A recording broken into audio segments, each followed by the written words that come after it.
I have this ball here, which I purposely crocheted not very well to show you some typical problems. Here's a problem with this ball, and that's that the pattern doesn't fit.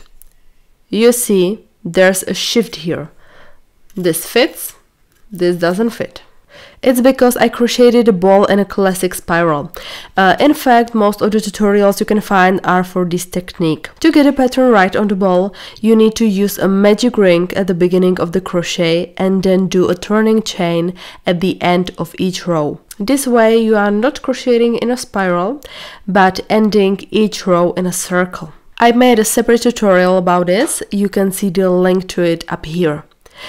This can also be solved by moving the left side of the pattern up one row. However, this is not a solution that can be applied to all patterns.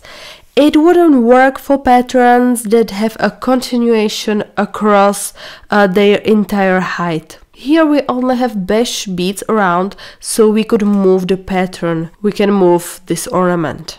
In that case, we would crochet in a classic spiral.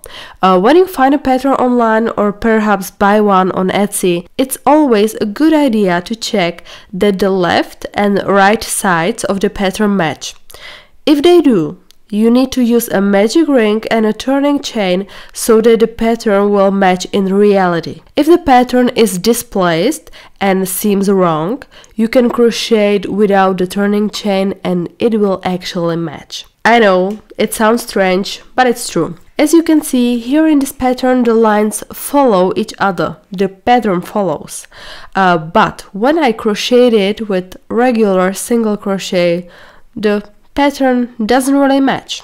On the other hand, here I crocheted the same pattern also with a single crochet, but with a turning chain in the end of each row, and the pattern fits beautifully. It's good to keep this in mind even when drawing your own patterns. And of course, this doesn't just apply to balls, but to everything else.